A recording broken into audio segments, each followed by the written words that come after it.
Mahabubnagar municipal corporation mayor పీఠంపై ఎవరు కూర్చోబోతున్నారు? సంవత్సరాలుగా రెండు కుటుంబాల మధ్య పోరు ఇటీవల 49వ డివిజన్ కార్పొరేటర్ బీఫామ్ విషయంలో మళ్లీ తెరపైకి వచ్చింది. అదే సమస్య మళ్లీ ఇప్పుడు మేయర్ అభ్యర్థి విషయంలో కొనసాగుతుందని, అధిష్టానానికి ఇది తలనొప్పిగా మారుతుందని మహబూబ్నగర్లో ఎక్కడ చూసినా ఇదే చర్చ. ఇటీవల జరిగిన మున్సిపల్ కార్పొరేషన్ ఎన్నికలలో 60 డివిజన్లకు గాను 58వ డివిజన్ చలోగాలి రమా శ్రీనివాసరాజు యునానిమస్ కాగా 28 సీట్లు కాంగ్రెస్, 15 బీఆర్ఎస్, 8 బీజేపీ, 3 ఎంఐఎం, 5 స్వతంత్ర అభ్యర్థులు గెలవడం అందరికీ తెలిసిన విషయమే. 60 డివిజన్లకు గాను మేయర్ పీఠం దక్కించుకోవడానికి మ్యాజిక్ ఫిగర్ 31 సీట్లు. కాంగ్రెస్ యునానిమస్ అభ్యర్థి చలోగాలి రమా శ్రీనివాసరాజును కలుపుకొని 29 సీట్లు కాగా, MLA NM Srinivas Reddy ex officio సభ్యుడిగా ఓటు వినియోగించుకున్న 30 సీట్లు అవుతాయి. అయితే గెలిచిన 5 స్వతంత్ర అభ్యర్థులలో 4 కాంగ్రెస్ కండువా కప్పుకోవడంతో హంగ్ అవసరం లేకుండానే కాంగ్రెస్ మేయర్, డిప్యూటీ మేయర్ ఏర్పాటుకు 33 సీట్లతో రంగం సిద్ధం చేసుకుంటున్నట్టు సమాచారం. శుక్రవారం సాయంత్రం కార్పొరేషన్ ఎన్నికల ఫలితాలు రావడంతో శనివారం తెల్లవారుజామున మహబూబ్నగర్, జడ్చర్ల ఎమ్మెల్యేల సమక్షంలో కాంగ్రెస్ 29 కార్పొరేటర్లను, అదేవిధంగా 4 స్వతంత్ర అభ్యర్థులను ఆంధ్రప్రదేశ్ బాపట్ల జిల్లాలోని చీరాల క్యాంపుకు తరలించినట్టు సమాచారం. అయితే ఈ రోజు 33 మంది కార్పొరేటర్లతో మేయర్ ఎవరికి ఇయ్యాలా అనే అభిప్రాయ సేకరణ చేసి సాయంత్రం హైదరాబాద్కు వచ్చి రాత్రికి డీసీసీ అధ్యక్షులు సంజీవ్ ముద్రాజ్ విప్ జారీ చేసి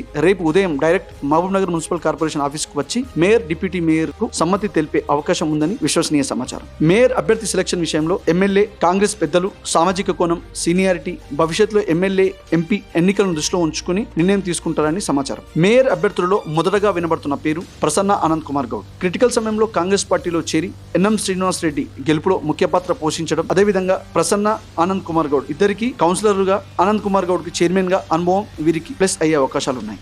మేయర్ అభ్యర్థి రేసులో వినబడుతున్న మరో ముఖ్యమైన పేరు చలవగాలి రమా శ్రీనివాసరాజు. 60 డివిజన్లో 58వ డివిజన్ నుండి వీరు యునానిమస్. చలవగాలి కుటుంబం కాంగ్రెస్ లో చాలా సీనియర్స్. ఎన్నో ఎన్నికలకు వీరి కుటుంబం పనిచేసిన వారిని ఇంకా ఎక్కడ అకామిడేట్ చేయకపోవడం, వారిని అధిష్టానం గుర్తించకపోవడం, అదేవిధంగా చలవగాలి రాధా అమరేందర్ రాజు చైర్మన్ గా చేసిన అనుభవం, శ్రీనివాస్ రాజు మహబూబ్నగర్ లో నాన్ కాంట్రవర్షియల్ క్యాండిడేట్ గా గుర్తింపు వారికి బలమని ప్రజలు మాట్లాడుకుంటున్నారు. మేయర్ అభ్యర్థి రేసులో మైనార్టీల పేరు కూడా క్యాంపులో చర్చించుకుంటున్నట్టు విశ్వసనీయ సమాచారం.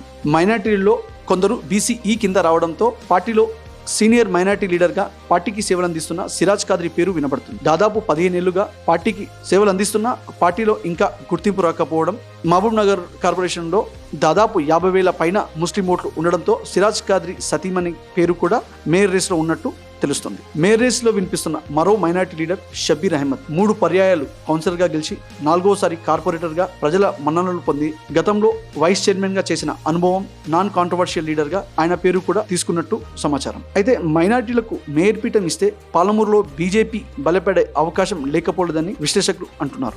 మహబూబ్నగర్ కార్పొరేషన్ లో మైనారిటీల ఓటు బ్యాంక్ తో పాటు అధికంగా ఓటు బ్యాంక్ ఉన్న మరో సామాజిక వర్గం ముదిరాజ్. కాబట్టి ముదిరాజ్ సామాజిక వర్గాన్ని కూడా దృష్టిలో పెట్టుకుని నిర్ణయం తీసుకుంటారని, అదేవిధంగా మేయర్ అభ్యర్థి సెలక్షన్ విషయంలో సీనియారిటీ, సామాజిక కోణంతో పాటు పార్టీ లైన్ లో ఉంటూ పార్టీ విధేయులుగా పార్టీ గెలుపుకు తోడ్పడ్డ వారిని సెలెక్ట్ చేసే అవకాశం ఉన్నట్టు తెలుస్తుంది. ఏది ఏమైనా మేయర్, డిప్యూటీ మేయర్ ఎవరనేది రేపు మధ్యాహ్నం తేలిపోనుంది.